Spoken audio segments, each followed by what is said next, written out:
Hello friends, welcome to our YouTube channel learn with NH.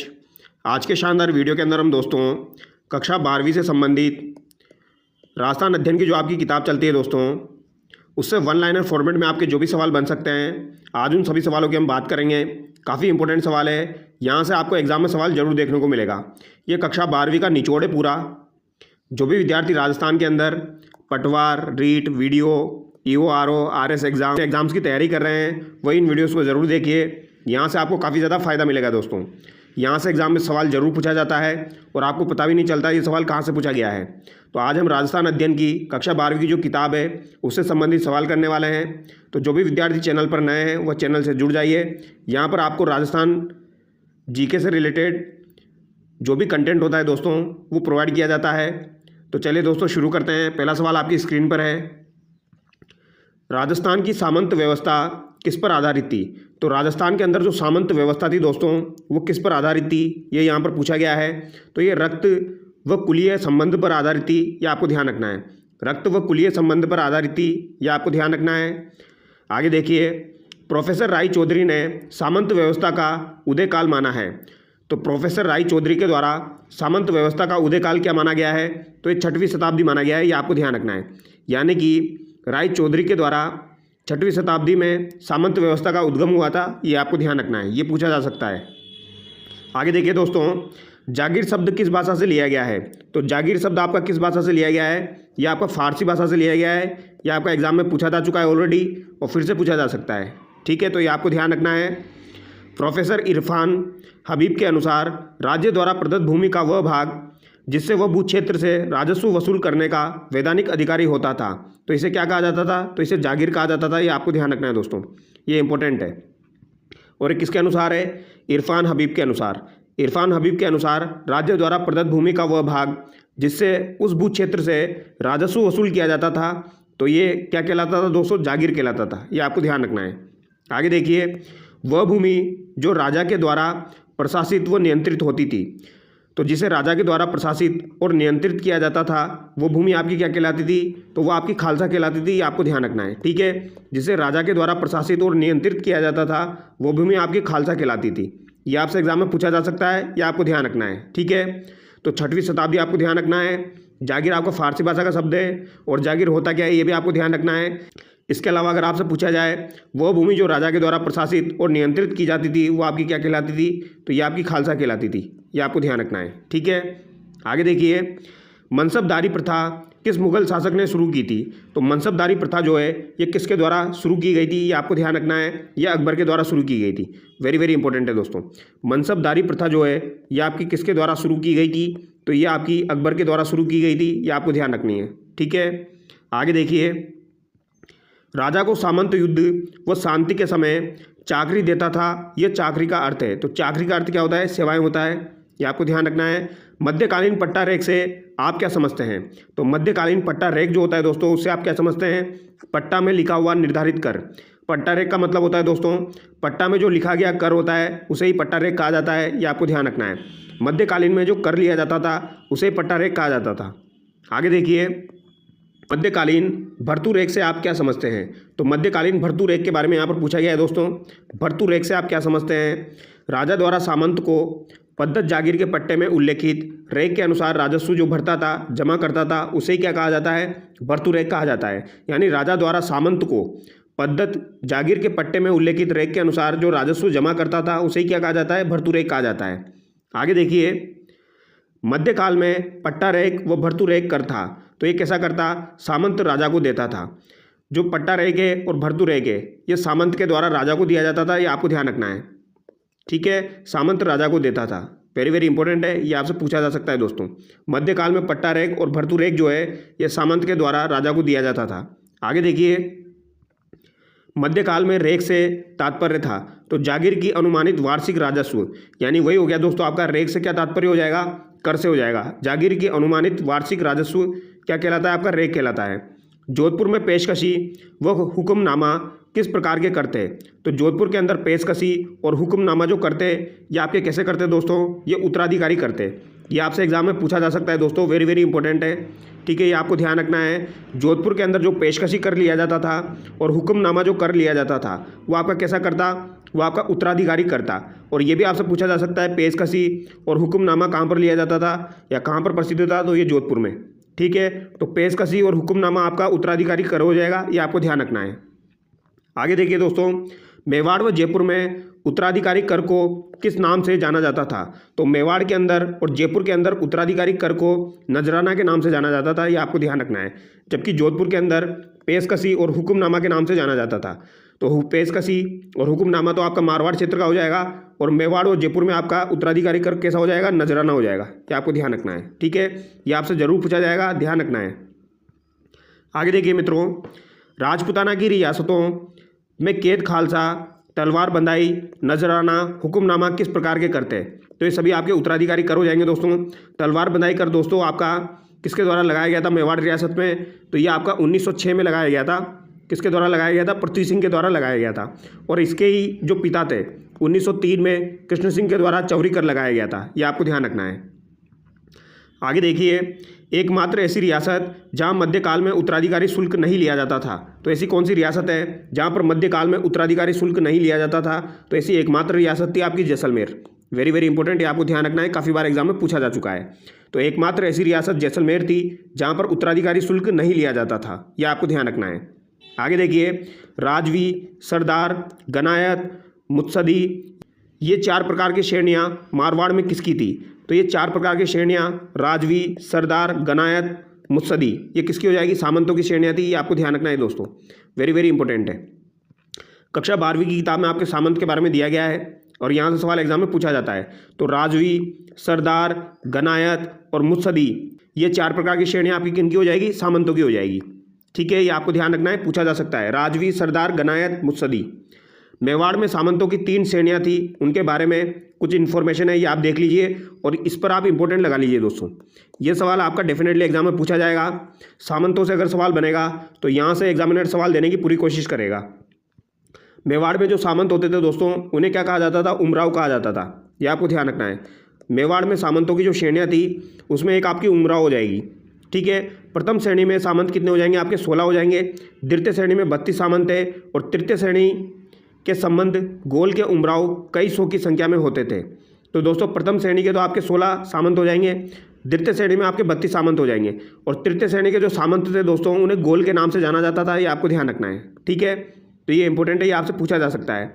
प्रथम श्रेणी के 16 उमराव में सलुम्बर के सामंत का विशेष स्थान होता था।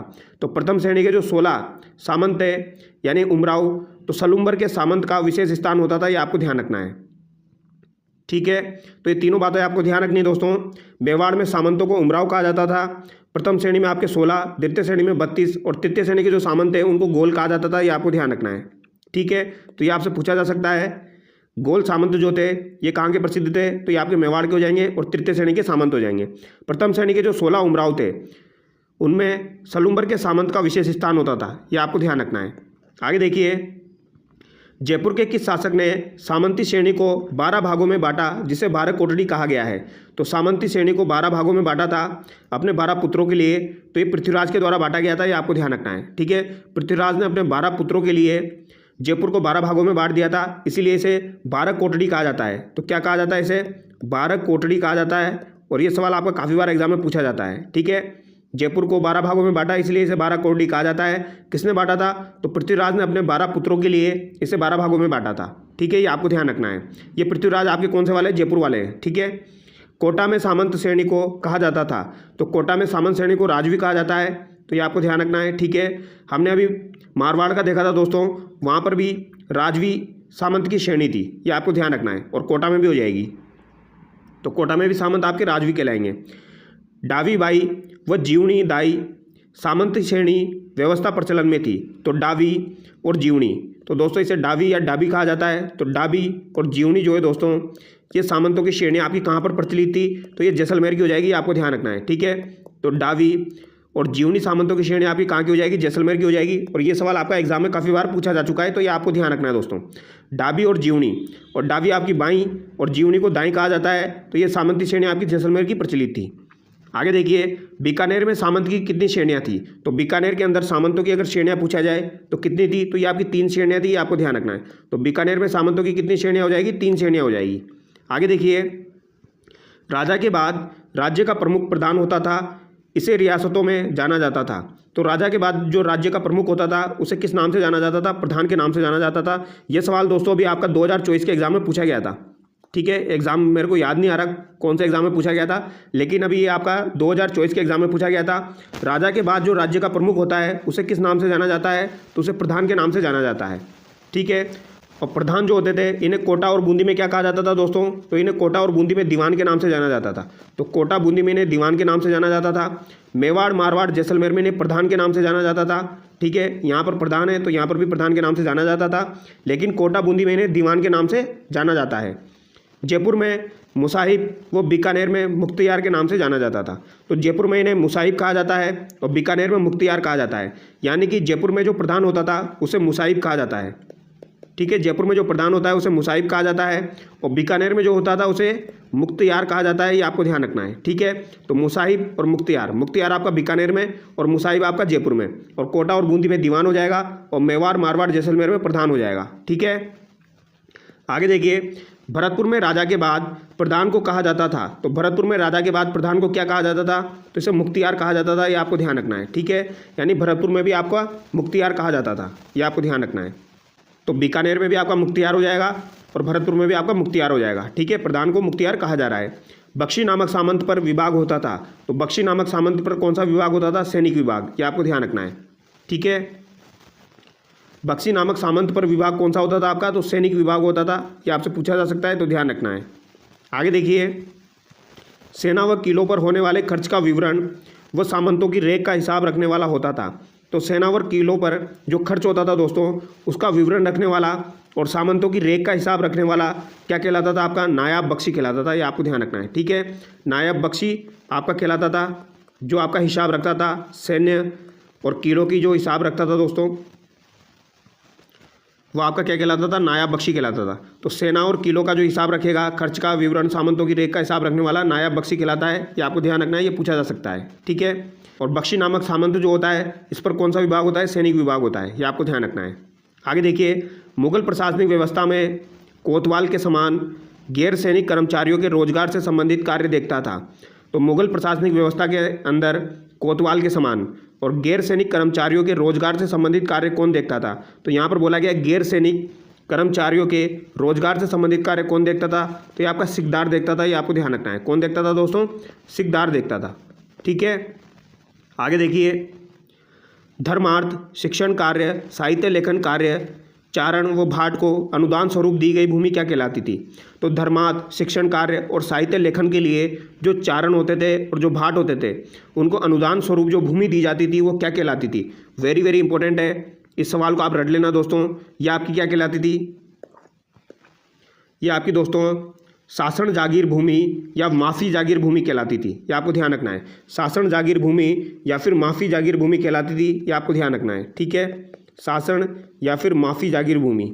आगे देखिए, वह भूमि जिस पर पशुओं का चारा उगाया जाता था ये आपकी क्या कहलाती थी? तो जहाँ पर पशुओं का चारा उगाया जाता था ये आपकी चारागाह भूमि, गोचर भूमि या चरनोता भूमि कहलाती थी। ये आपको ध्यान रखना है। ठीक है, मध्यकालीन में जागीर भूमि 4 प्रकार की थी, उसमें शामिल है। तो मध्यकालीन में जागीर भूमि 4 प्रकार की थी, उसमें क्या क्या शामिल है? सामंत जागीर, हुकूमत जागीर, भौम की जागीर और शासन जागीर। शासन जागीर मैंने आपको समझा दिया दोस्तों, जो अनुदान स्वरूप दी जाती थी।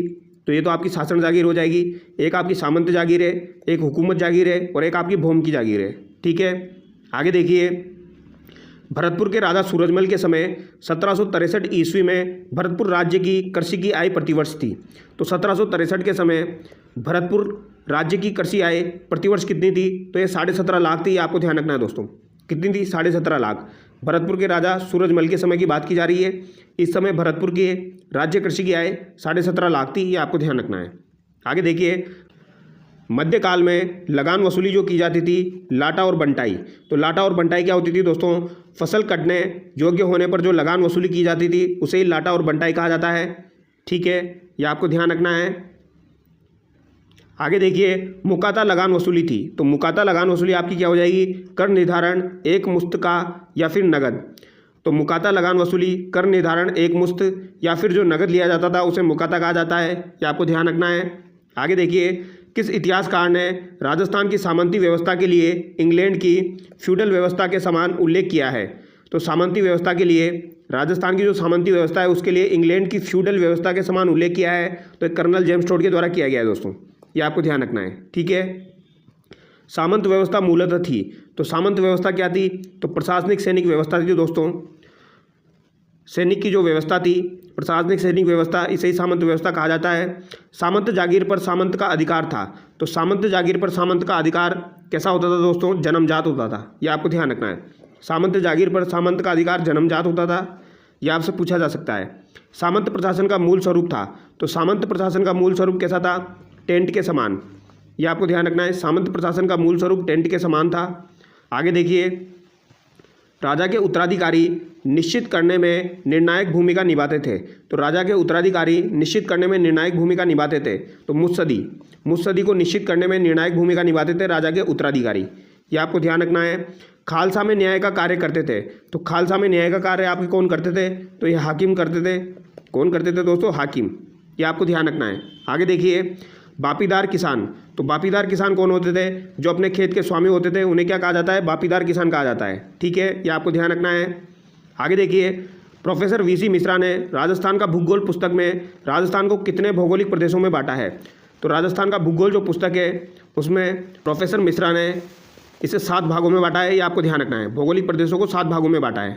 ठीक है, और ये आपका एग्जाम में पूछा जाता है दोस्तों। ठीक है, प्रोफेसर वीसी मिश्रा ने इसे 7 भागों में बांटा है। आगे देखिए, 1971 में प्रोफेसर राम लोचन सिंह ने राजस्थान को कितने भागों में बांटा है?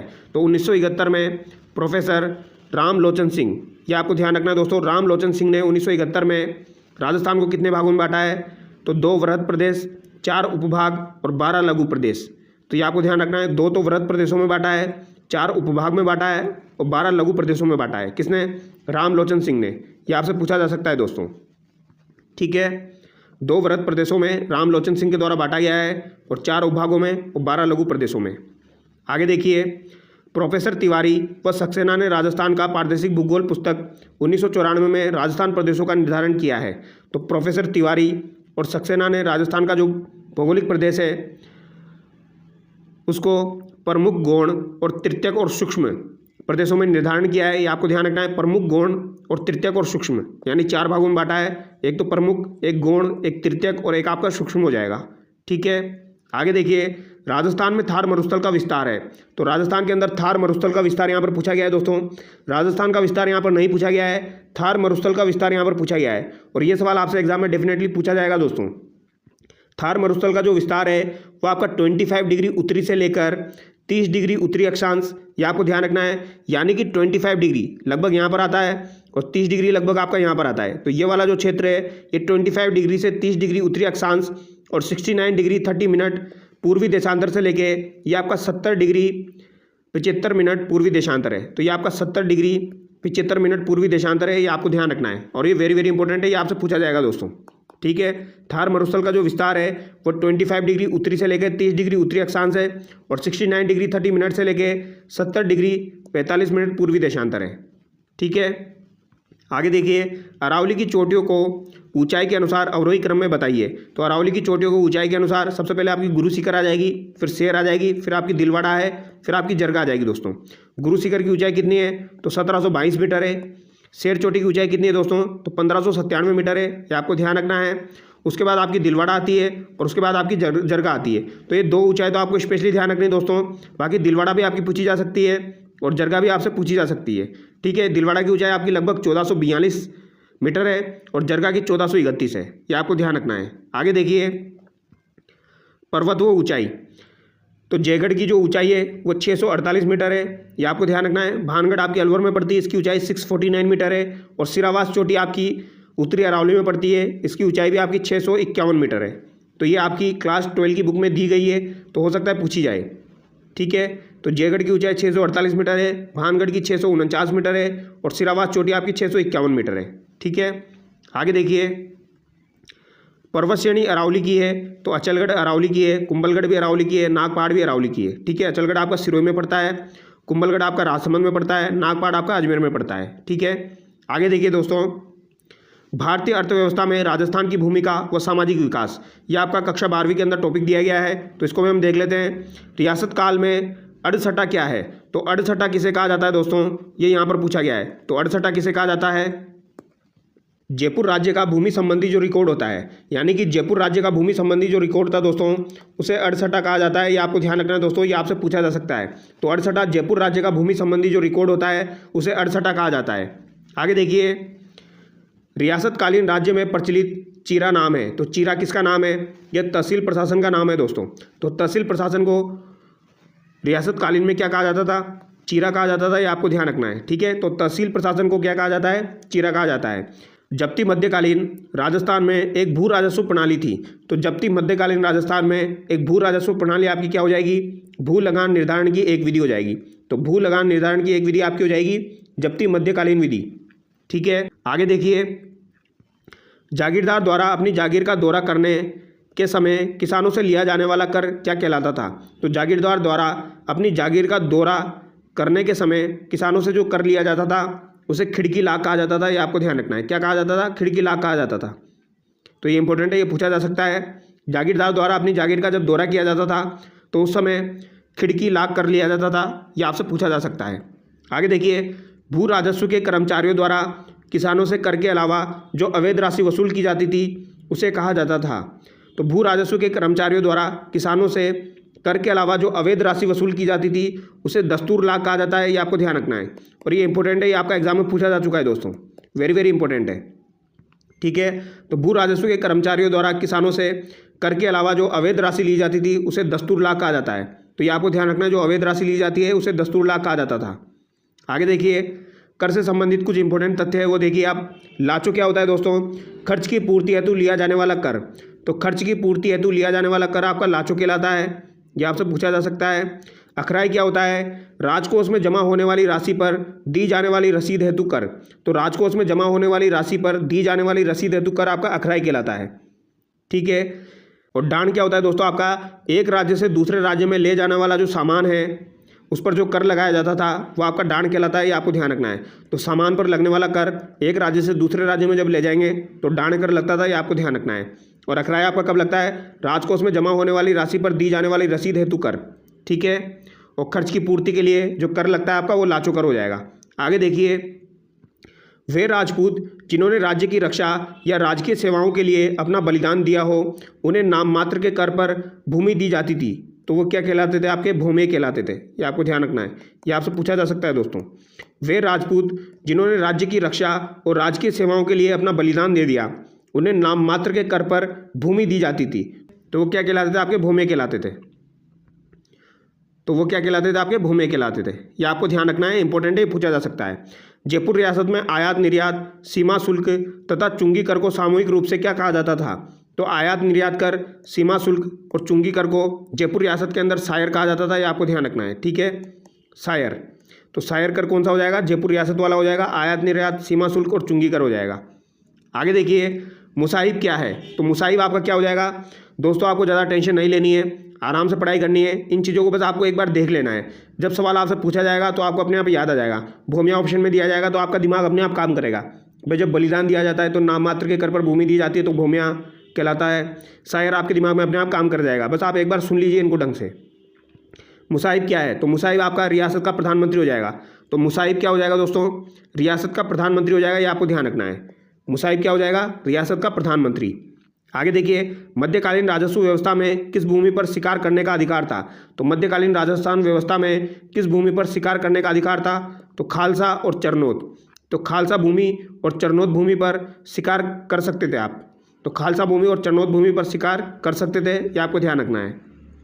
आगे देखिए, भारत में किस वर्ष उदारीकरण का प्रारंभ हुआ? तो भारत में किस वर्ष उदारीकरण का प्रारंभ हुआ था? तो ये 1991-92 में हुआ था, ठीक है। ये आपको ध्यान रखना है। उदारीकरण का प्रारंभ कब हुआ था? 1991-92 में हुआ था। बेसिक सा सवाल है, काफ़ी बार ये एग्जाम में पूछा जाता है दोस्तों। आगे देखिए दोस्तों, 2011 की जनगणना के अनुसार जनसंख्या में राजस्थान का देश में स्थान है। तो राजस्थान का देश में कौन सा स्थान हो जाएगा? राजस्थान का देश में 8वां स्थान हो जाएगा। ये आपको ध्यान रखना है, ठीक है, 2011 की जनगणना के अनुसार। आगे देखिए, राजस्थान राज्य सड़क परिवहन निगम RSRTC की शुरुआत कब हुई? तो राजस्थान राज्य सड़क परिवहन निगम RSRTC की शुरुआत आपकी 1 अक्टूबर 1964 को हुई थी। ये आपको ध्यान रखना है। कब हुई थी दोस्तों? ये आपकी 1 अक्टूबर 1964 को हुई थी। ये आपसे एग्जाम में जरूर पूछा जाएगा। राजस्थान राज्य सड़क परिवहन निगम RSRTC की स्थापना आपकी 1 अक्टूबर 1964 को हुई थी। ठीक है, आगे देखिए। स्वतंत्रता से पूर्व राजस्थान की रियासत में हवाई अड्डा था। तो स्वतंत्रता से पूर्व राजस्थान की कौन सी रियासत में हवाई अड्डा था? तो ये आपका जोधपुर में था। ये आपको ध्यान रखना है। ठीक है, ये आपसे पूछा जा सकता है दोस्तों। स्वतंत्रता मिलने से पहले राजस्थान की रियासत में किस रियासत में हवाई अड्डा था? तो ये जोधपुर में था। ये आपको ध्यान रखना है। आगे देखिए, राजस्थान का एकमात्र अंतर्राष्ट्रीय हवाई अड्डा किस जिले में है? तो ये आपका जयपुर जिले में हो जाएगा दोस्तों। आगे देखिए मित्रों, पंजाब हरियाणा राजस्थान राज्य की संयुक्त परियोजना भाखड़ा नागल में राजस्थान का हिस्सा है। तो भाखड़ा नागल में राजस्थान का हिस्सा कितना हो जाएगा? 15.2% हो जाएगा। ये आपको ध्यान रखना है। ठीक है, और ये किसका संयुक्त उपक्रम है? पंजाब हरियाणा राजस्थान का भाखड़ा नागल जो है ये संयुक्त उपक्रम है। और यहाँ पर राजस्थान की भूमिका कितनी है? 15.2%। ये आपको ध्यान रखना है, यानी राजस्थान का हिस्सा 15.2% है। आगे देखिए, चंबल परियोजना से किस बांध से विद्युत उत्पादित नहीं होती है? तो चंबल परियोजना से किस बांध से विद्युत उत्पादित नहीं होती है? तो कोटा बैराज जो है दोस्तों, ये आपका विद्युत का उत्पादन नहीं करता है। ये काफ़ी बार मैं आपको बता चुका हूँ। कोटा बैराज जो है ये विद्युत का उत्पादन नहीं करता है। और सर्वाधिक प्रदूषित जो है आपका, वो भी कौन सा है? आपका कोटा बैराज है। ये आपको ध्यान रखना है। ठीक है, कोटा बैराज का निर्माण जो है ये प्रथम चरण में हुआ था। आगे देखिए, मध्य प्रदेश व राजस्थान की संयुक्त परियोजना चंबल नदी परियोजना में राजस्थान का हिस्सा है। तो चंबल नदी परियोजना में राजस्थान का हिस्सा 50% है। ये आपको ध्यान रखना है। और इसके अलावा MP का कितना है? MP का भी 50% है। तो 50-50 हो जाएगा। और अगर आपसे पूछा जाए दोस्तों, माही बजाज सागर परियोजना जो है उसमें राजस्थान का हिस्सा कितना है? तो उसमें 45% है। और उसमें गुजरात का हिस्सा कितना है? तो गुजरात का हिस्सा उसमें 55% है। तो राजस्थान और गुजरात की संयुक्त परियोजना है आपकी माही बजाज सागर परियोजना। ये आपको ध्यान रखना है। आगे देखिए, चंबल घाटी परियोजना में कौन सा बांध प्रथम चरण में बना? तो प्रथम चरण में आपका कौन सा बांध बना था? तो एक तो आपका गांधी सागर बांध बना था जो कि आपका मंदसौर MP में स्थित है। और एक आपका कोटा बैराज बना था। यह आपका प्रथम चरण में बना था। दूसरे चरण में आपका राणा प्रताप सागर बांध बना था दोस्तों। ये आपको ध्यान रखना है। और तीसरे चरण में आपका कौन सा बांध बना था? जवाहर सागर बांध बना था। ये आपको ध्यान रखना है। ठीक है, आगे देखिए, राजस्थान व गुजरात के बीच माही नदी के जल उपयोग को लेकर समझौता कब हुआ? तो माही नदी के जल उपयोग को लेकर राजस्थान और गुजरात के मध्य समझौता आपका 1966 में हुआ था। वेरी वेरी इंपॉर्टेंट है। ये सवाल फ्यूचर में आपका जरूर बनेगा दोस्तों। तो ये 1966 आपको ध्यान रखना है। राजस्थान और गुजरात के मध्य समझौता कब हुआ था? माही नदी को लेकर ये 1966 में हुआ था। आगे देखिए दोस्तों, जाखम सिंचाई परियोजना आपकी कहाँ पर स्थित है? तो ये आपकी प्रतापगढ़ में स्थित है। बिसलपुर सिंचाई परियोजना आपकी कहाँ पर स्थित है? तो टोंक में स्थित है दोस्तों। और सोम कमला अंबा सिंचाई परियोजना आपकी कहाँ पर हो जाएगी? तो सोम कमला अंबा सिंचाई परियोजना आपकी डूंगरपुर में हो जाएगी। आपको ध्यान रखना है। और मेजा बांध कहाँ पर हो जाएगा? आपका भीलवाड़ा में हो जाएगा। ठीक है, तो सोम कमला अंबा आपकी डूंगरपुर की हो जाएगी। मेजा बांध आपका भीलवाड़ा का हो जाएगा। आगे देखिए मित्रों, सोना कल्याण, मैक्सिकन, सोनालिका, कोहिनूर किस फसल की किस्म है? तो सोना कल्याण, मैक्सिकन, सोनालिका और कोहिनूर आपकी गेहूं की किस्में हो जाएगी। ये आपको ध्यान रखना है। ठीक है, वेरी वेरी इंपॉर्टेंट है। काफ़ी बार एग्जाम में पूछा जाता है। ज्योति, RS6 किस फसल की किस्म है? तो ज्योति और RS6 जो है दोस्तों ये आपकी जौ की किस्म है। ये आपको ध्यान रखना है। किसकी हो जाएगी? आपकी जौ की हो जाएगी। और राजकिरण जो है दोस्तों ये भी आपकी जौ की किस्म है। अमेरिकन कपास मुख्यतः किस जिले में होती है? तो अमेरिकन कपास आपकी मुख्यतः कौन से जिले में होती है? तो ये आपकी श्रीगंगानगर में होती है। ये आपको ध्यान रखना है। कहाँ पर होती है? अमेरिकन कपास आपकी श्रीगंगानगर में होती है। 1949 में गठित मंत्रिमंडल के प्रथम शिक्षा व गृह मंत्री बने थे। तो 1949 में गठित मंत्रिमंडल के प्रथम शिक्षा व गृह मंत्री आपके कौन बने थे? तो प्रोफेसर प्रेम नारायण माथुर बने थे। ये आपको ध्यान रखना है। कौन बने थे? प्रोफेसर प्रेम नारायण माथुर। ये आपका इंपॉर्टेंट सवाल है दोस्तों। ये आपका फ्यूचर में बन सकता है। 1949 में गठित मंत्रिमंडल जो था उसके प्रथम शिक्षा और गृह मंत्री आपके कौन बने थे? प्रेम नारायण माथुर बने थे। ठीक है, आगे देखिए, किस संविधान संशोधन के तहत शिक्षा को राज्य सूची से समवर्ती सूची में डाला गया?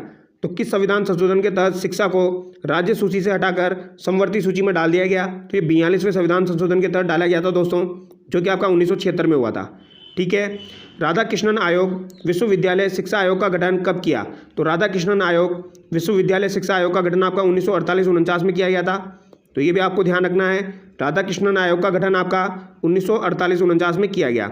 मुदालियर आयोग का गठन कब किया गया? तो मुदालियर आयोग का गठन आपका कब किया गया? तो मुदालियर आयोग का गठन दोस्तों आपका 1952 में किया गया था। ये आपको ध्यान रखना है। मुदालियर आयोग का गठन कब किया गया? 1952 में किया गया। ये पूछा जा सकता है दोस्तों। मुदालियर आयोग का गठन आपका 1952 में किया गया।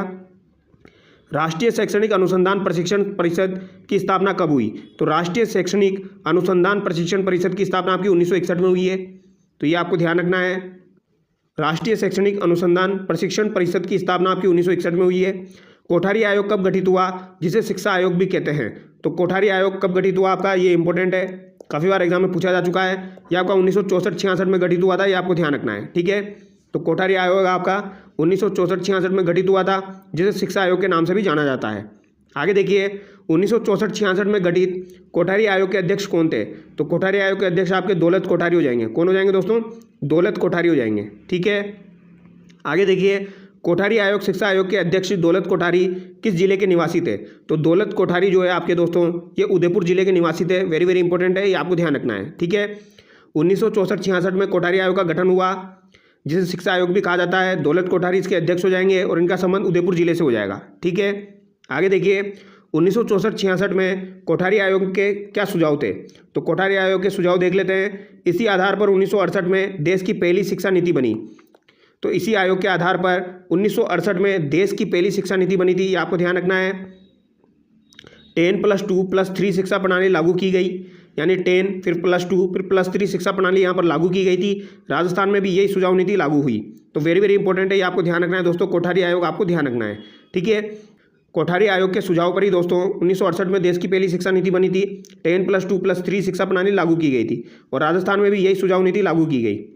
आगे देखिए RT एक्ट 2009 किस वर्ष देश में लागू हुआ। तो RT एक्ट आपका 2009 का है, ये आपका 1 अप्रैल 2010 को लागू हुआ था, ठीक है। ये आपका काफ़ी बार एग्जाम में पूछा जाता है, बेसिक सा सवाल है, इंपॉर्टेंट है, ध्यान रखना है, ठीक है। 1 अप्रैल 2010 को आपका RT एक्ट 2009 लागू हुआ था। राजस्थान में सर्व शिक्षा अभियान कब प्रारंभ किया। तो राजस्थान में सर्व शिक्षा अभियान कब प्रारंभ किया गया, ये आपका 2001 में प्रारंभ किया गया, ठीक है। आपको ध्यान रखना है राजस्थान में सर्व शिक्षा अभियान कब प्रारंभ किया गया। तो 2001 में प्रारंभ किया गया। आगे देखिए वंचित बच्चों को प्रारंभिक शिक्षा से जोड़ने हेतु राज्य सरकार ने शिक्षा आपके द्वार योजना कब शुरू की। तो वंचित बच्चों को प्रारंभिक शिक्षा से जोड़ने हेतु राज्य सरकार ने शिक्षा आपके द्वार 2001 में शुरू की थी, ये आपको ध्यान रखना है। और सर्व शिक्षा अभियान जो है ये भी आपका 2001 में शुरू हुआ था और शिक्षा आपके द्वार भी 2001 में शुरू हुई थी। आगे देखिए राजस्थान में साक्षरता बढ़ाने हेतु क्या प्रयत्न किए गए हैं, वो हम देख लेते हैं। गुरु मित्र योजना की शुरुआत की गई थी दोस्तों यूनिसेफ के वित्तीय सहयोग से। 1994-95 में आपकी गुरु मित्र योजना की शुरुआत की गई थी। तो ये आपसे पूछा जा सकता है, गुरु मित्र योजना की शुरुआत 1994-95 में यूनिसेफ के वित्तीय सहयोग से की गई थी। लोक जुम्बिश योजना, यह योजना सीडा के वित्तीय सहयोग से चलाई गई। तो लोक जुम्बिश योजना जो है ये सीडा के वित्तीय सहयोग से चलाई गई थी। आगे देखिए सरस्वती योजना, यह योजना 1994-95 से लागू हुई। इसके तहत 5वीं उत्तीर्ण आशार्थी महिला को प्रशिक्षित कर सरस्वती भवन बनाया जाता है। तो ये आपको ध्यान रखना है, सरस्वती योजना आपकी 1994-95 की हो जाएगी। गुरु मित्र योजना आपकी 1994-95 की हो जाएगी। आगे देखिए दोस्तों 14 फरवरी 2006 को राजस्थान के किस जिले में टेली मेडिसिन सेंटर का उद्घाटन हुआ। तो 14 फरवरी 2006 को राजस्थान के किस जिले में टेली मेडिसिन सेंटर का उद्घाटन हुआ। तो ये झालावाड़ में हुआ था, ये आपको ध्यान रखना है दोस्तों। कहाँ पर हुआ था, झालावाड़ में हुआ था। वेरी वेरी इंपॉर्टेंट है, ये आपसे पूछा जा सकता है, ठीक है। तो 14 फरवरी 2006 को राजस्थान के किस जिले में टेलीमेडिसिन सेंटर का उद्घाटन हुआ, झालावाड़ में। राजस्थान स्वास्थ्य विज्ञान विश्वविद्यालय जयपुर की स्थापना कब हुई। तो राजस्थान स्वास्थ्य विज्ञान विश्वविद्यालय जयपुर की स्थापना 2004 में हुई थी। सन 1950-51 में राजस्थान की साक्षरता थी। तो 1950-51 में राजस्थान की साक्षरता 8.95% थी दोस्तों।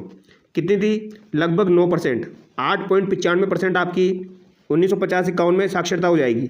और अभी वर्तमान में कितनी है दोस्तों राजस्थान के अंदर, ये आपकी 66% है। आगे देखिए राजस्थान में किस वर्ष शिक्षा को समर्पित बजट था। तो राजस्थान में किस वर्ष शिक्षा को समर्पित बजट था। तो 1993-94 में था, ये आपको ध्यान रखना है। तो शिक्षा को समर्पित बजट राजस्थान के अंदर कब था। तो ये 1993-94 में था, ये आपसे पूछा जा सकता है। उपभोक्ता संरक्षण अधिनियम कब बना। तो उपभोक्ता संरक्षण अधिनियम आपका 1986 में बना था। कब बना था दोस्तों, 1986 में बना था। आगे देखिए राजस्थान में किस औद्योगिक नीति के तहत 1994 में उदारीकरण का सिलसिला शुरू हुआ। तो ये तीसरी औद्योगिक नीति के तहत 1994 में उदारीकरण का सिलसिला शुरू हुआ, ये आपको ध्यान रखना है, ये पूछा जा सकता है, ठीक है। तीसरी औद्योगिक नीति के तहत 1994 में उदारीकरण का सिलसिला शुरू हुआ। लघु व सीमांत कृषकों को कुओं के निर्माण व लघु सिंचाई के लिए कौन सी योजना संचालित है। तो जीवन धारा योजना जो है दोस्तों ये कुओं के निर्माण से संबंधित है। ये काफ़ी बार एग्जाम में पूछी जा चुकी है, वेरी वेरी इंपॉर्टेंट है। लघु व सीमांत कृषकों को कुओं के निर्माण व लघु सिंचाई के लिए कौन सी योजना संचालित है। तो जीवन धारा योजना। तो जीवन धारा योजना का संबंध किससे है दोस्तों, कुओं के निर्माण से है, ठीक है।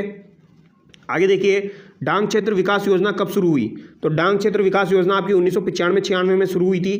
एक बार इसको क्रॉस चेक कर लेना दोस्तों, क्या ये सही दे रखा है? डांग क्षेत्र विकास योजना आपकी कब शुरू हुई थी? 1995-96 में। इसको एक बार क्रॉस चेक करके मैं आपको बता दूंगा, ठीक है। अलवर भरतपुर क्षेत्र में मेवात क्षेत्र विकास कार्यक्रम आपका कब शुरू हुआ? तो ये भी आपको ध्यान रखना है दोस्तों। मेवात क्षेत्र विकास कार्यक्रम आपका अलवर भरतपुर में 1987-88 में शुरू हुआ था, ठीक है। काफ़ी बार एग्जाम में पूछा जाता है। मेवात क्षेत्र विकास कार्यक्रम आपका 1987-88 में शुरू हुआ, ठीक है। और कहाँ पर शुरू हुआ? अलवर भरतपुर में। आगे देखिए, राजीव गांधी पारंपरिक जल स्रोत संधारण कार्यक्रम कब लागू किया गया? तो राजीव गांधी पारंपरिक जल स्रोत संधारण कार्यक्रम आपका 1999 में लागू किया गया है, ये आपको ध्यान रखना है, ठीक है। कब लागू किया गया? 1999 में। सेवानिवृत्त व्यक्ति अपनी अभिरुचि के अनुसार स्वैच्छिक सेवाएं किस योजना के तहत प्रदान कर सकता है? तो वानप्रस्थ योजना के तहत। सेवानिवृत्त व्यक्ति जो सेवा से हट चुका है अपनी अभिरुचि के अनुसार स्वैच्छिक सेवाएं किस योजना के तहत प्रदान कर सकता है? तो वानप्रस्थ योजना के तहत वो अपनी सेवाएं प्रदान कर सकता है, ये आपसे पूछा जा सकता है, ध्यान रखना है।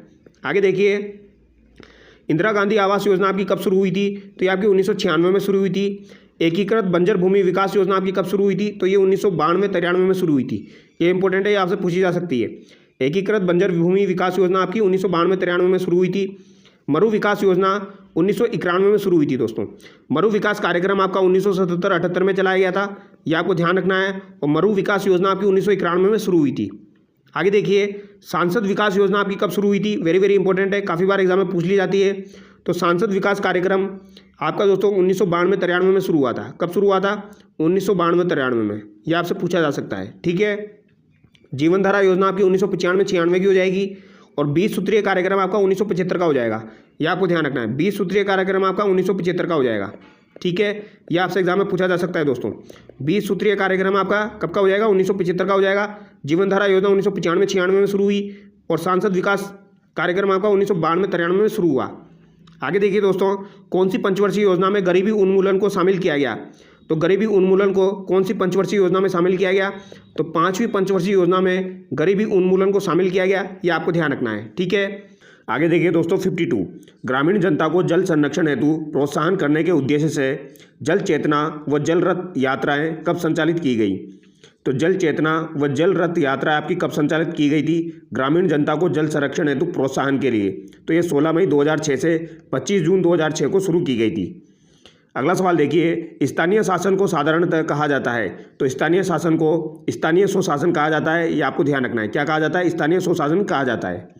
भारतीय संविधान में स्थानीय शासन को किस सूची में रखा गया है? तो भारतीय संविधान में स्थानीय स्वशासन को राज्य सूची में रखा गया है, ये आपको ध्यान रखना है। ये पूछा जा सकता है आपसे एग्जाम में। स्थानीय शासन को राज्य सूची के अंतर्गत रखा गया है, ठीक है। ये इंपॉर्टेंट बात है, ये आपको ध्यान रखना है दोस्तों। स्थानीय शासन को भारतीय संविधान के अंदर राज्य सूची में रखा गया है, ये आपको ध्यान रखना है। राज्य में प्रथम नगर पालिका 1864 में कहाँ स्थापित हुई? तो राज्य में प्रथम नगर पालिका 1864 में स्थापित हुई थी, ये आपकी माउंट आबू में स्थापित हुई थी। ये इंपॉर्टेंट है, ये आपको ध्यान रखना है दोस्तों। ये आपका एग्जाम में पूछा जा चुका है और फिर से पूछा जा सकता है, तो ये बात आपको ध्यान रखनी है। राजस्थान में प्रथम नगर पालिका 1864 में कहाँ स्थापित हुई? तो ये आपकी माउंट आबू में स्थापित हुई थी। वेरी वेरी इंपॉर्टेंट है, ये ध्यान रखना है आपको। आगे देखिए, राजस्थान नगर पालिका अधिनियम किस वर्ष पारित किया गया? तो राजस्थान नगर पालिका अधिनियम आपका किस वर्ष पारित हुआ? तो ये आपका 1959 यानी 1959 में पारित हुआ था, ये आपको ध्यान रखना है। पंचायती राज व्यवस्था आपकी 1959 में बगदरी गांव नागौर से लागू हुई थी। उसी समय आपका राजस्थान नगर पालिका अधिनियम 1959 लागू हुआ दोस्तों, ये आपको ध्यान रखना है। 74वें संविधान संशोधन अधिनियम का संबंध है, तो 74वें संविधान संशोधन अधिनियम का संबंध किससे हो जाएगा? तो ये शहरी स्वशासन से हो जाएगा, ये आपको ध्यान रखना है, ठीक है। और अगर आपसे पूछा जाए 73वें संविधान संशोधन का संबंध किससे है? तो ये आपका पंचायती राज से हो जाएगा, ठीक है। तो ये भी आपको ध्यान रखना है। 73वें का संबंध किससे है? पंचायती राज से। 74वें का संबंध किससे? शहरी स्वशासन से, ये आपको ध्यान रखना है। और इसमें कितने विषय का उल्लेख है? इसमें 29 विषय का उल्लेख है और इसमें आपके 18 विषय का उल्लेख है, ये भी आपको ध्यान रखना है। आगे देखिए, सभा, समिति, विधत जैसी संख्याओं का उल्लेख किस वेद में मिलता है? तो सभा हो गई, समिति हो गई और विधत जैसी संख्याओं का उल्लेख आपका ऋग्वेद और अथर्ववेद में मिलता है, ये आपको ध्यान रखना है। तो ऋग्वेद और अथर्ववेद में आपका सभा, समिति, विधत जैसी संख्याओं का उल्लेख मिलता है। इंपॉर्टेंट सवाल है, ये सवाल आपका एग्जाम में पूछा जा सकता है दोस्तों, ये आपको ध्यान रखना है, ठीक है। अगला सवाल देखिए, क्वेश्चन नंबर 59, महाभारत में नगरों के शासनाधिकारी को कहते थे? तो महाभारत में नगरों के शासनाधिकारी को क्या कहते थे? स्वार्थ चित्तक। ये आपको ध्यान रखना है दोस्तों। महाभारत में जो नगरों का शासनाधिकारी होता था उसे स्वार्थ चित्तक के नाम से जाना जाता था। ये आपको ध्यान रखना है। आगे देखिए, कौटिल्य के अर्थशास्त्र के अनुसार नगर का सबसे बड़ा पदाधिकारी कहलाता था। तो कौटिल्य के अर्थशास्त्र के अनुसार नगर का सबसे बड़ा पदाधिकारी आपका नागरिक कहलाता है। ये आपको ध्यान रखना है, ठीक है। सबसे बड़ा पदाधिकारी आपका नागरिक कहलाता है। पाटलिपुत्र का प्रशासन 5-5 सदस्यों की कितनी समितियां करती थी? तो पाटलिपुत्र का शासन 5-5 सदस्यों की 6 समितियां करती थी। ये आपको ध्यान रखना है, ठीक है। आगे देखिए, किस एक्ट के अंतर्गत प्रेसिडेंसी नगरों में जस्टिस ऑफ पीस की नियुक्ति की गई? तो जस्टिस ऑफ पीस की नियुक्ति 1773 में की गई थी। ये आपको ध्यान रखना है। तो किस एक्ट के तहत प्रेसिडेंसी नगरों में जस्टिस ऑफ पीस की नियुक्ति की गई थी? ये आपसे पूछा जा सकता है। तो ये 1773 में की गई थी, ठीक है। आगे देखिए, स्थानीय स्वशासन का जनक कहा जाता है। तो स्थानीय स्वशासन का जनक किसे कहा जाता है? तो ये लॉर्ड रिपन को कहा जाता है। वेरी वेरी इंपॉर्टेंट है, ये आपसे एग्जाम में पूछा जा सकता है दोस्तों। तो स्थानीय स्वशासन का जनक किसे कहा जाता है? तो ये लॉर्ड रिपन को कहा जाता है। वेरी वेरी इंपॉर्टेंट है, ये बात आपको ध्यान रखनी है दोस्तों, ठीक है। स्थानीय स्वशासन का जनक लॉर्ड रिपन को कहा जाता है। राजस्थान में छावनी मंडल स्थित है। तो राजस्थान में छावनी मंडल आपका नसीराबाद में स्थित है।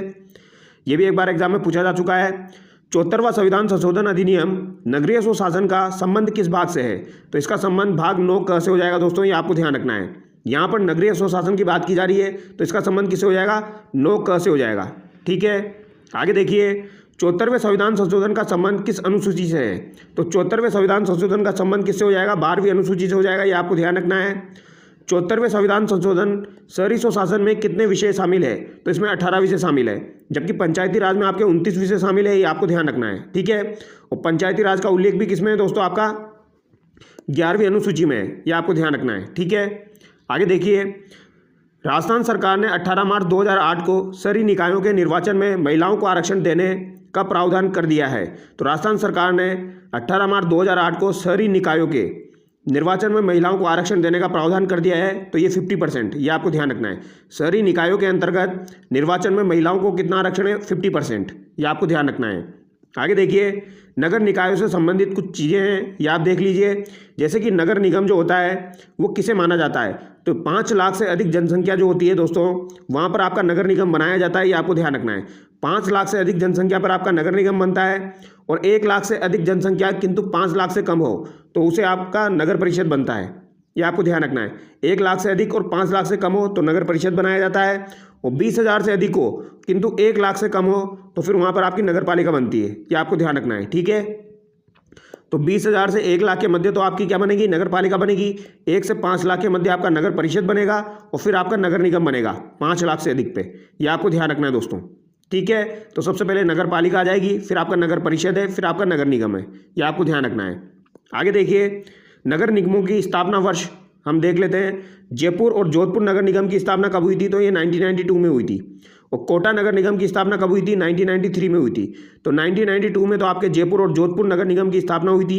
1993 में आपके कोटा नगर निगम की स्थापना हुई थी। और बीकानेर और अजमेर नगर निगम की स्थापना आपकी 2008 में हुई थी। तो बीकानेर और अजमेर नगर निगम की स्थापना आपकी 2008 में हुई थी। ये आपको ध्यान रखना है, ठीक है। आगे देखिए, नगर निकायों से संबंधित पदाधिकारियों के बारे में। तो नगर निकायों से संबंधित पदाधिकारियों के बारे में देख लेते हैं। नगर निगम का जो पदाधिकारी होता है उसे महापौर या मेयर कहा जाता है दोस्तों। और नगर परिषद का जो अधिकारी होता है उसे सभापति कहा जाता है। और नगर पालिका का जो अधिकारी होता है उसे अध्यक्ष कहा जाता है। ये आपको ध्यान रखना है। तो नगर पालिका का अधिकारी तो आपका अध्यक्ष कहलाएगा, नगर परिषद का अधिकारी आपका सभापति कहलाएगा, और नगर निगम का अधिकारी आपका महापौर या मेयर कहलाता है। ये आपको ध्यान रखना है, इंपॉर्टेंट बात है, ये आपके एग्जाम में पूछी जा सकती है, ठीक है। नगर पालिका का अधिकारी अध्यक्ष हो जाएगा और नगर परिषद का आपका सभापति हो जाएगा। बचा क्या? नगर निगम। तो नगर निगम का आपका महापौर या मेयर हो जाएगा, ठीक है। आगे देखिए, जैव विविधता के कारण किस राष्ट्रीय उद्यान को यूनेस्को द्वारा विश्व प्राकृतिक धरोहर घोषित किया गया? तो जैव विविधता के कारण किस राष्ट्रीय उद्यान को यूनेस्को द्वारा विश्व प्राकृतिक धरोहर घोषित किया गया? तो विश्व प्राकृतिक धरोहर केवलादेव को घोषित किया गया। ये आपको ध्यान रखना है। किसको घोषित किया गया दोस्तों? केवलादेव को घोषित किया गया। और ये आपकी इंपॉर्टेंट है, ये आपको ध्यान रखना है दोस्तों, ठीक है। जैव विविधता के कारण केवलादेव को विश्व प्राकृतिक धरोहर में शामिल किया गया और ये आपका 1985 में शामिल किया गया था। ये आपको ध्यान रखना है, ठीक है। आगे देखिए, राजस्थान वानिकी एवं जैव विविधता परियोजना किस देश के सहयोग से चल रही है? तो राजस्थान वानिकी एवं जैव विविधता परियोजना आपकी जापान के सहयोग से चल रही है। ये आपको ध्यान रखना है। ठीक है। जायका परियोजना जो है दोस्तों ये आपकी किसके सहयोग से चल रही है? जापान के सहयोग से चल रही है। इंपॉर्टेंट है, एग्जाम में पूछी जाती है।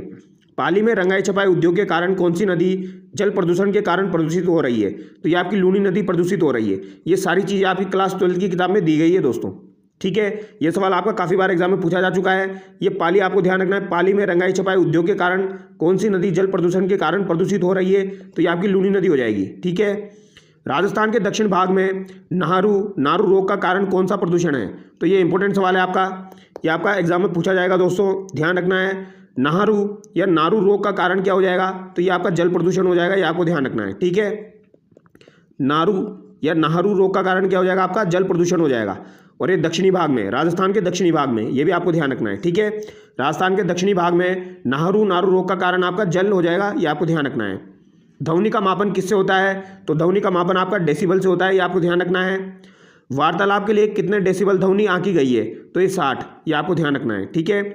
जो हम बातचीत करते हैं तो वार्तालाप के लिए आपकी 60 डेसिबल ध्वनि मापी गई है और ध्वनि का मापन डेसिबल में किया गया है। ध्वनि प्रदूषण नियंत्रण हेतु राजस्थान कोलाहल नियंत्रण एक्ट कब बना? तो ध्वनि प्रदूषण नियंत्रण हेतु राजस्थान कोलाहल नियंत्रण एक्ट आपका कब बना था? तो ये 1963 में बना था, ये आपको ध्यान रखना है दोस्तों। कब बना था? 1963 में, 1963 में बना था। ध्वनि प्रदूषण नियंत्रण हेतु राजस्थान कोलाहल नियंत्रण एक्ट, तो ये पूछा जा सकता है राजस्थान कोलाहल नियंत्रण एक्ट आपका कब बना? तो ये आपका 1963 में बना था, ठीक है। अगला सवाल देखिए दोस्तों, क्वेश्चन नंबर 79 देखिए, राजस्थान में सेम की समस्या किन जिलों में देखने को मिलती है? तो सेम की समस्या आपकी श्रीगंगानगर हनुमानगढ़ में देखने को मिलती है। काफ़ी बार ये सवाल एग्जाम में पूछा जाता है, बेसिक सा सवाल है, ये आपको ध्यान रखना है, ठीक है। सेम की समस्या आपकी श्रीगंगानगर हनुमानगढ़ में देखी जा सकती है। चंबल नदी सबसे अधिक कहाँ प्रदूषित है? तो दोस्तों चंबल नदी सबसे अधिक प्रदूषित कहाँ पर है? अगर आपसे पर्टिकुलर क्षेत्र पूछा जाए तो ये धौलपुर क्षेत्र में सबसे अधिक प्रदूषित है, ये आपको ध्यान रखना है, ठीक है।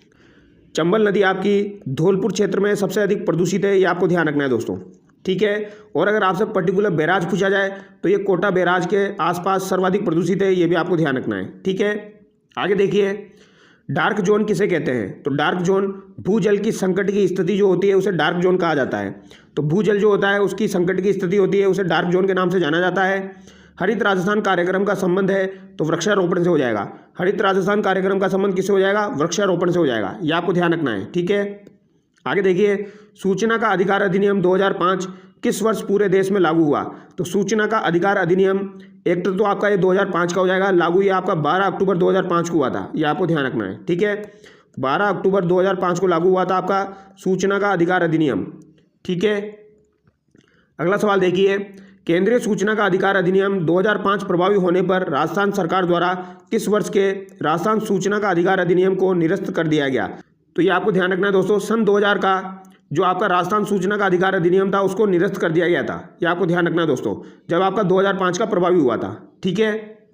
आगे देखिए, सूचना का अधिकार आवेदन को अपने आवेदन पत्र के साथ कितने रुपए का शुल्क देना होता है? तो सूचना का अधिकार आवेदन को अपने आवेदन पत्र के साथ, यानी यहाँ पर आवेदक है दोस्तों, आवेदक को अपने आवेदन पत्र के अनुसार कितने रुपए का शुल्क देना होता है? तो यहाँ पर 10 रुपये का शुल्क देना होता है, ये आपको ध्यान रखना है, ठीक है। सूचना के अधिकार अधिनियम के तहत आवेदन के कितने दिनों के अंदर सूचना प्राप्त कर सकते हैं? तो आवेदन के 30 दिनों के अंदर आप सूचना प्राप्त कर सकते हैं और आपको 10 रुपये का शुल्क देना होता है, ये आपको ध्यान रखना है, ठीक है। तो आवेदन करने के 30 दिन बाद आपको सूचना मिल जाती है, 30 दिन के अंदर, विद इन 30 डेज आपको सूचना मिल जाती है। सूचना के अधिकार के तहत प्रथम अपील सूचना प्राप्ति के बाद 30 दिन के अंदर तथा द्वितीय अपील निर्णय की तिथि से कितने दिन के भीतर अपील की जा सकती है? तो इस सवाल को ध्यान से समझ लीजिए, ये सवाल एग्जाम में पूछा जाता है। सूचना के अधिकार के तहत प्रथम अपील सूचना प्राप्ति के बाद 30 दिन के अंदर तथा द्वितीय अपील निर्णय की तिथि से कितने दिन के भीतर अपील की जा सकती है? तो ये 90 दिन के भीतर आपकी अपील की जा सकती है, ये आपको ध्यान रखना है, ठीक है। आगे देखिए, संविधान के भाग 3 मौलिक अधिकार में उल्लेखित अनुच्छेदों के बारे में। अनुच्छेद 14 में दोस्तों नागरिकों समान कानूनी संरक्षण, तो ये आपको ध्यान रखना है। अनुच्छेद 14 में आपका नागरिकों के समान कानूनी संरक्षण, यह आपका अनुच्छेद 14 में दिया गया है। अनुच्छेद 16 में लोक नियोजन में अवसर की समानता दी गई है, तो लोक नियोजन में अवसर की समानता आपकी किस में दी गई है? अनुच्छेद 16 में दी गई है। अनुच्छेद 23 में मानव के अवैध व्यापार, बलपूर्वक श्रम व शोषण का प्रतिरोध दिया गया है, तो ये भी आपको ध्यान रखना है। मानव के अवैध व्यापार, बलपूर्वक श्रम और शोषण का प्रतिशोध जो है या प्रतिरोध जो है वो किस में दिया गया है? वो आपका अनुच्छेद 23 में दिया गया है, ये आपको ध्यान रखना है। अनुच्छेद 24 देखिए, कारखानों में बालकों के नियोजन पर प्रतिबंध, ये आपका अनुच्छेद 24 में दिया गया है। अनुच्छेद 21 में आपका जीवन व दैहिक स्वतंत्रता दी गई है और अनुच्छेद 17 में आपका अस्पृश्यता का निषेध दिया गया है। ये आपको ध्यान रखना है, अस्पृश्यता का निषेध आपका अनुच्छेद 17 में दिया गया है। जीवन और दैहिक स्वतंत्रता आपके अनुच्छेद 21 में दी गई है और कारखानों में बालकों से आप काम नहीं कराएंगे, उस पर प्रतिबंध आपका अनुच्छेद 24 में दिया गया है। ठीक है, अगला सवाल देखिए, राष्ट्रीय मानवाधिकार आयोग की स्थापना कब हुई? तो राष्ट्रीय मानवाधिकार आयोग की स्थापना आपकी 1993 में हुई थी, ये आपको ध्यान रखना है। यहाँ पर राष्ट्रीय की बात की जा रही है, तो राष्ट्रीय मानवाधिकार आयोग की स्थापना आपकी 1993 में हुई थी। और राज्य मानवाधिकार आयोग का गठन कब हुआ था? तो ये 1999 में हुआ था। तो अगर राजस्थान राज्य की बात की जाए तो राज्य मानवाधिकार आयोग का गठन कब हुआ था? 1999 में हुआ था, ये आपको ध्यान रखना है। राज्य मानवाधिकार संशोधन अधिनियम 2006 के अनुसार आयोग में अध्यक्ष सहित कितने सदस्य होते हैं? तो राज्य मानवाधिकार संशोधन अधिनियम 2006 के अनुसार आयोग में कितने सदस्य हो सकते हैं अध्यक्ष सहित? तो ये आपके 3 हो सकते हैं, ये आपको ध्यान रखना है। ठीक है, अध्यक्ष सहित आपके 3 हो सकते हैं, यानी 1+2। ठीक है, आगे देखिए, संविधान के किस अनुच्छेद के तहत बच्चों को शिक्षा उपलब्ध कराने को माता पिता एवं अभिभावक का मौलिक कर्तव्य माना गया है? तो ये अनुच्छेद 51 क में। ठीक है, मौलिक कर्तव्य का उल्लेख किसमें? आपका अनुच्छेद 51 क में, ये आपको ध्यान रखना है। ठीक है, आगे देखिए, बाल श्रम नियंत्रण व प्रतिषेध अधिनियम कब पारित हुआ? तो बाल श्रम नियंत्रण और प्रतिषेध अधिनियम आपका 1986 में पारित हुआ था, ये आपको ध्यान रखना है। ठीक है, कब पारित हुआ? 1986 में ये आपका पारित हुआ है। आगे देखिए, कन्या भ्रूण हत्या को रोकने के लिए एक्ट कब बना? तो कन्या भ्रूण हत्या को रोकने के लिए एक्ट आपका कब बना? तो ये 1994 में बना था। तो कन्या भ्रूण हत्या को रोकने के लिए आपका एक्ट कब बना? 1994 में बना था, ये आपको ध्यान रखना है। समेकित बाल विकास योजना कब प्रारंभ की गई? तो समेकित बाल विकास योजना आपके एग्जाम में पूछी जा चुकी है, ये आपकी 1975 में प्रारंभ की गई थी, ये आपको ध्यान रखना है। ठीक है, समेकित बाल विकास योजना आपकी 1975 में प्रारंभ की गई। राजस्थान राज्य बाल अधिकार संरक्षण आयोग का गठन कब किया गया? तो राजस्थान राज्य बाल अधिकार संरक्षण आयोग का गठन आपका फरवरी 2010 में किया गया था, तो ये भी आपको ध्यान रखना है। राज्य बाल अधिकार संरक्षण आयोग का गठन फरवरी 2010 में किया गया। आरटी 2011 के किस भाग में बाल अधिकारों का संरक्षण से संबंधित प्रावधान है? तो बाल अधिकारों का संरक्षण से संबंधित प्रावधान आरटी 2011 के अंतर्गत भाग 9 में, यह आपको ध्यान रखना है। ठीक है, आगे देखिए दोस्तों, दुनिया का सबसे पहला देश सूचना का अधिकार प्रदान करने वाला है। तो दुनिया का सबसे पहला देश कौन सा था जिसने सूचना का अधिकार प्रदान किया था? तो ये आपका स्वीडन था, ये आपको ध्यान रखना है। कौन सा हो जाएगा? स्वीडन हो जाएगा। तो ये स्वीडन आपको ध्यान रखना है, ये पूछा जा सकता है आपसे, क्योंकि सबसे पहले सूचना का अधिकार किसने दिया? स्वीडन ने दिया। आगे देखिए, सूचना आयोग अधिकारी पर अधिकतम कितना आर्थिक दंड आरोपित कर सकता है? तो सूचना आयोग जो है वो अधिकारी पर अधिकतम कितना आर्थिक दंड आरोपित कर सकता है? तो 25,000। ये सवाल भी आपका काफ़ी बार एग्जाम में पूछा जा चुका है, तो 25,000 आपको ध्यान रखना है। ठीक है, तो सूचना आयोग अधिकारी पर अधिकतम 25,000 का दंड आरोपित कर सकता है। अंतर्राष्ट्रीय सूचना दिवस सर्वप्रथम कब मनाया गया? तो अंतर्राष्ट्रीय सूचना दिवस सर्वप्रथम 12 अक्टूबर 2005 को मनाया गया, यह आपको ध्यान रखना है। अंतर्राष्ट्रीय सूचना दिवस सर्वप्रथम 12 अक्टूबर 2005 को मनाया गया। आगे देखिए, आतो सुरगा ने शर्मावे इन पर देव रमन ने अवे धरती धोरारी किसने लिखा था? तो दोस्तों ये कन्हैयालाल सेठिया के द्वारा लिखा गया है, ये आपको ध्यान रखना है। आतो सुरगा रे शर्मावे, और इसके अलावा इन पर देव रमन ने अवे, इन पर देव रमन ने अवे और धरती दोहरारी, ये किसके द्वारा लिखी गई है? ये कन्हैयालाल सेठिया के द्वारा लिखी गई है, ये आपको ध्यान रखना है दोस्तों। ठीक है, दुगदुगी, पछेवड़ी, लटकन, फतेहपेच, बालाबंदी, सरपेच, तुर्रे किसके प्रकार है? तो ये किसके प्रकार है? ये पगड़ी के प्रकार है, ये आपको ध्यान रखना है। ठीक है, दुगदुगी, पछेवड़ी, लटकन, फतेहपेच, बालाबंदी, सरपेच, ये पगड़ी के प्रकार है। चोल, निचोल, पट, दुकुल, चीर पटोरी, चोरसो किसके प्रकार है? तो ये साड़ी के प्रकार है, ये आपको ध्यान रखना है। चोल, निचोल, पट, दुकुल, चीर पटोरी, चोरसो, ये साड़ी के प्रकार है। और ये सवाल आपका एग्जाम में पूछा जा चुका है दोस्तों, चोल निचोल वाला, दुकुल वाला सवाल आपका एग्जाम में पूछा जा चुका है।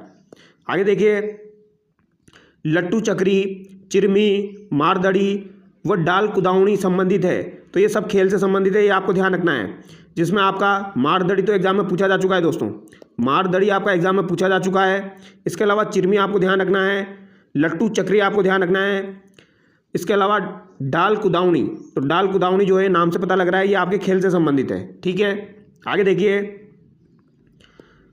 ताश, गंजीफा, चरभर, नारछारी, ज्ञान चौपड़, चौपड़ चौसर, गीटा आदि है। तो ये भी आपके खेल से संबंधित है, ये आपको ध्यान रखना है। जिसमें नारचारी शब्द आपका पूछा जा चुका है दोस्तों, नारचारी का संबंध किससे है? तो खेल से है।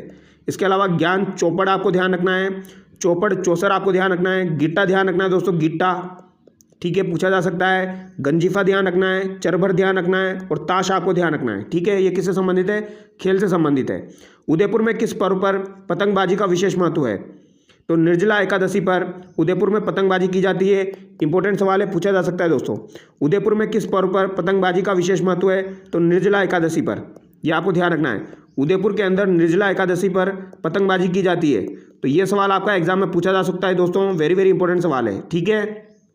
आगे देखिए, मकर संक्रांति पर पतंगबाजी का विशेष महत्व किस जिले में है? तो यह आपका जयपुर जिले में हो जाएगा, ठीक है।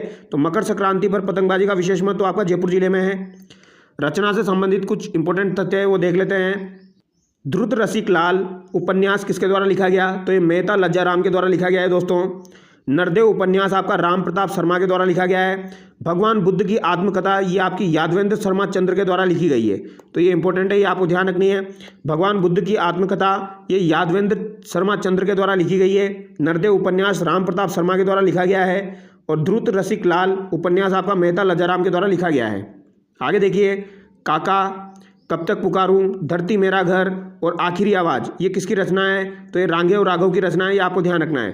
काका, कब तक पुकारूं, धरती मेरा घर और आखिरी आवाज़ ये इंपॉर्टेंट है दोस्तों, ये आपको ध्यान रखना है, ठीक है। काका, कब तक पुकारूं, धरती मेरा घर, आखिरी आवाज़ किसके द्वारा लिखी गई है? रांगे और राघव के द्वारा लिखी गई है, ये आपको ध्यान रखना है।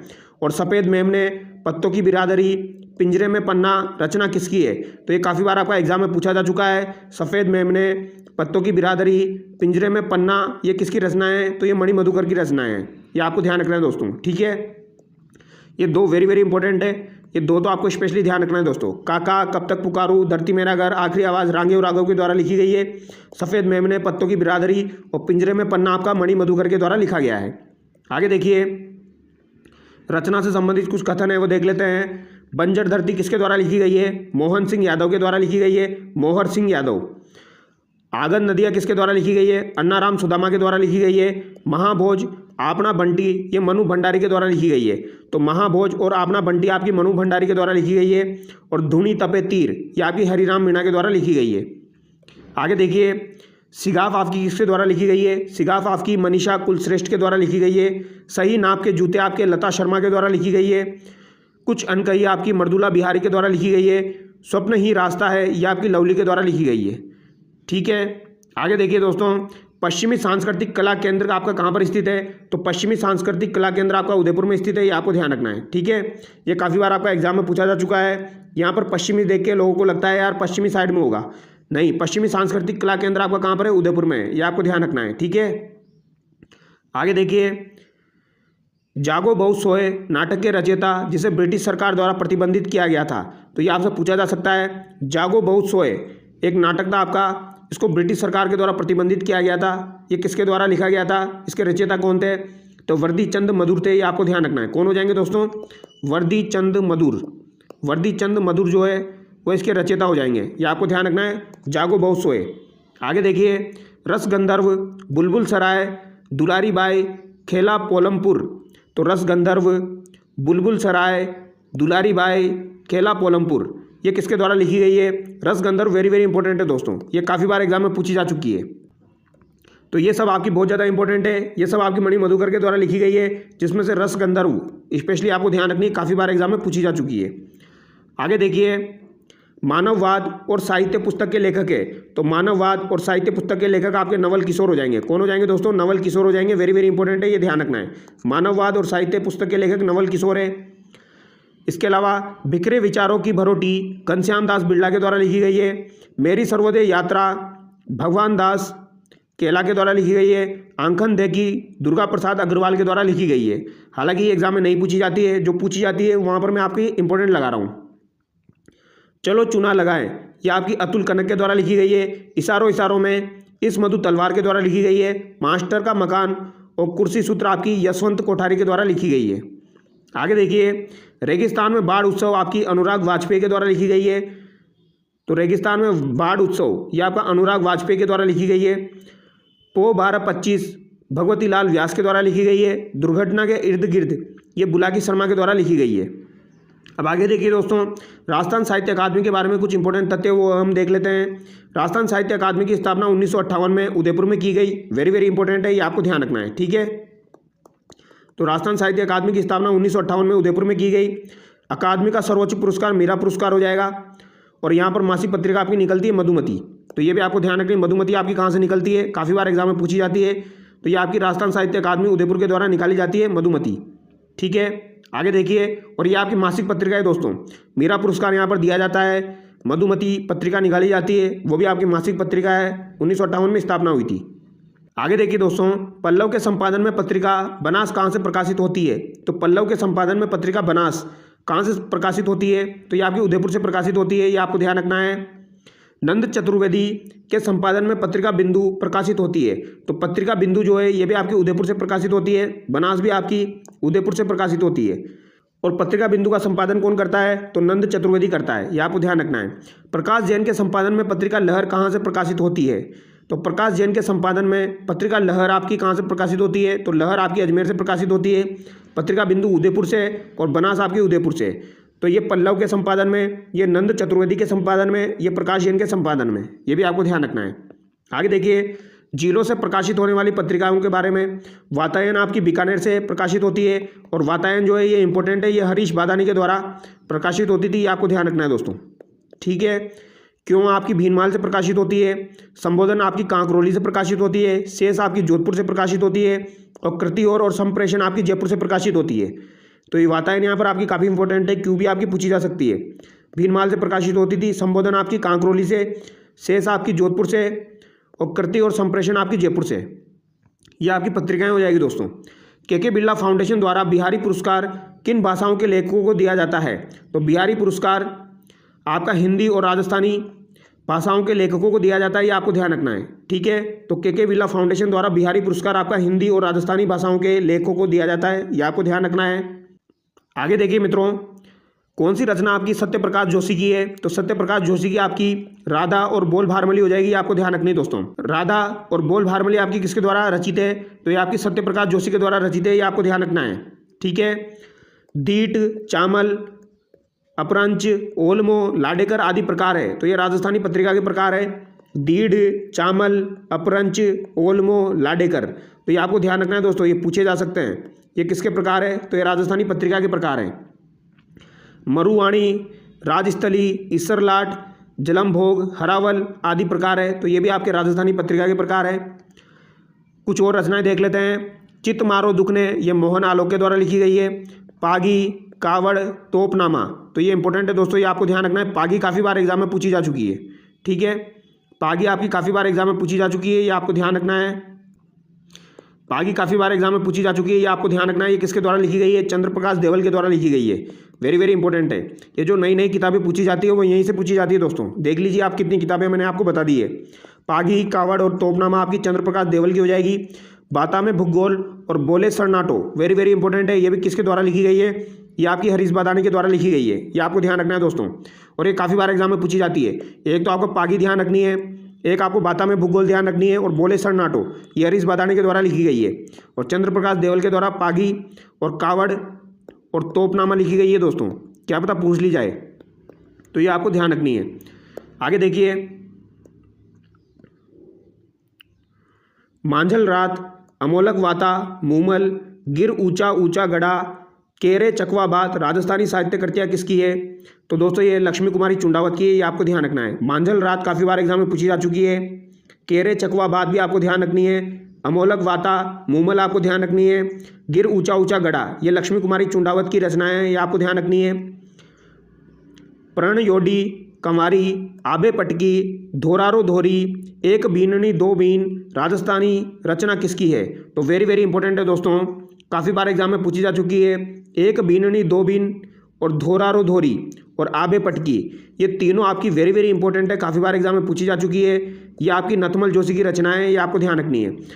ये आपको ध्यान रखनी है, ये आपके नथमल जोशी की रचनाएं हैं, वेरी वेरी इंपॉर्टेंट है। आगे देखिए, आधे ने आँखियाँ, गलत इलाज, अर मायारो रंग कहानी संग्रह किसके हैं। तो आधे ने आँखियाँ, गलत इलाज, अर मायारो रंग आपके अन्नाराम सुदामा के हो जाएंगे, ये आपको ध्यान रखना है। आगे देखिए, रात वासो मऊ चाली मालवे अमर चूनड़ी प्रभातियो तारो अधूरा सपना के रचयिता है, तो इसके रचयिता आपके नरसिंह राजपुरोहित हो जाएंगे। रात वासो मऊ चाली मालवे अमर चूनड़ी प्रभातियो तारो अधूरा सपना के रचयिता आपके नरसिंह राजपुरोहित हो जाएंगे। भगवान महावीर उपन्यास के रचयिता कौन है, तो इसके भी नरसिंह राजपुरोहित हो जाएंगे। तो भगवान महावीर उपन्यास के रचयिता आपके कौन हो जाएंगे, तो नरसिंह राजपुरोहित हो जाएंगे। ये पूछा जा सकता है। आगे देखिए, आदमीरो सिंह माटी री महक मंत्री री बेटी बड़ी बहन जी के रचनाकार है। तो आदमीरो सिंह, आदमी के ऊपर सिंह उगा दिया इन्होंने, आदमीरो सिंह माटी री महक मंत्री री बेटी बड़ी बहन जी, ये किसकी रचना है, ये कन्नीदान बारट की रचना है, ये आपको ध्यान रखना है। आगे देखिए, समी खुलतो मारग नंद भारद्वाज की रचना है। किलकिली कटको राई राई रेत, ये आपकी BL माली की रचनाएं हैं। मिनखरा खोज अबोली बुरी गार नज़र, ये आपकी BL माली की रचनाएं हैं, ये आपको ध्यान रखना है। आगे देखिए, अमावस एकम और चांद और मुक्ति किसकी रचनाएं हैं, तो अमावस एकम और चांद और मुक्ति आपकी किसकी रचनाएं हैं, तो ये आपकी मिथेश निर्मोही की रचनाएं हो जाएगी दोस्तों, मिथेश निर्मोही की रचनाएं हो जाएगी, ये आपको ध्यान रखना है। राजस्थानी शब्दकोश के रचनाकार है, तो ये काफ़ी बार एग्जाम में पूछा जाता है। राजस्थानी शब्दकोश के रचनाकार आपके कौन हो जाएंगे, सीताराम लालस हो जाएंगे। वेरी वेरी इंपॉर्टेंट है, ध्यान रखना है। पहली बार जयपुर साहित्य महोत्सव किस वर्ष मनाया गया, तो ये भी आपका सवाल बन सकता है दोस्तों। पहली बार जयपुर में साहित्य महोत्सव कब मनाया गया, तो ये आपका 2006 में मनाया गया था। जयपुर के अंदर पहली बार साहित्य महोत्सव आपका 2006 में मनाया गया। आगे देखिए, कन्हैयालाल सहल की पहली काव्य कृति का नाम था, तो कन्हैयालाल सहल की पहली काव्य कृति का नाम क्या हो जाएगा, आपका प्रयोग हो जाएगा, ये आपको ध्यान रखना है। तो कन्हैयालाल सहल की पहली काव्य कृति का नाम क्या हो जाएगा, आपका प्रयोग हो जाएगा। ये काफ़ी बार एग्जाम में पूछा जाता है, तो ये आपको ध्यान रखना है। कन्हैयालाल सहल की पहली काव्य कृति प्रयोग हो जाएगी। हरीश बादानी द्वारा संपादित पत्रिका का नाम था, तो ये वातायन हो जाएगी दोस्तों, हरीश बादानी के द्वारा वातायन हो जाएगी। उसने कहा था कहानी किस पत्रिका में प्रकाशित हुई थी, तो उसने कहा था कहानी आपकी किस पत्रिका में प्रकाशित हुई थी, तो ये आपकी सरस्वती पत्रिका में प्रकाशित हुई थी। उसने कहा था कहानी, ये आपकी किस पत्रिका में प्रकाशित हुई थी, सरस्वती पत्रिका में प्रकाशित हुई थी। आगे देखिए, राजस्थानी जनमानस में राष्ट्रीय चेतना का संकनाद किस कवि ने किया, तो राजस्थानी जनमानस में राष्ट्रीय चेतना का संकनाद किस कवि ने किया, तो ये आपका सूर्यमल मिश्रण के द्वारा किया गया था। वेरी वेरी इंपॉर्टेंट है, ये सवाल काफ़ी बार एग्जाम में पूछा जा चुका है। आगे देखिए, 56 के दुष्काल का चित्रण करने वाले कवि का नाम है, तो दोस्तों ये छपनी अकाल की बात की जा रही है। यहाँ पर छपनी अकाल की बात की जा रही है। छपनी अकाल आपका कब पड़ा था, तो ये आपका 1899 ईस्वी में पड़ा था, ये आपको ध्यान रखना है। और इसका उल्लेख करने वाले कवि आपके कौन हो जाएंगे, उमरदान हो जाएंगे, तो ये भी आपको ध्यान रखना है, कौन हो जाएंगे, उमरदान हो जाएंगे। आगे देखिए, राजस्थान के 7 प्रमुख कवियों की सहकारी काव्य पुस्तक का नाम क्या था, तो राजस्थान के 7 प्रमुख कवियों की सहकारी काव्य पुस्तक का नाम सप्तकिरण हो जाएगा। गदल कहानी संग्रह के रचयिता है, तो गदल कहानी संग्रह के रचयिता आपके कौन हो जाएंगे, रांगे और राघव हो जाएंगे। तो गदल कहानी संग्रह के रचयिता आपके कौन हो जाएंगे, रांगे और राघव हो जाएंगे। किस साहित्यकार ने राजस्थान के सामंती अतीत को अपनी कहानियों में चित्रित किया, तो सामंती अतीत को अपनी कहानियों में किसने चित्रित किया, यादवेंद्र शर्मा चंद्र ने, यह आपको ध्यान रखना है। तो यादवेंद्र शर्मा के द्वारा सामंती अतीत को चित्रित किया गया था, ये पूछा जा सकता है।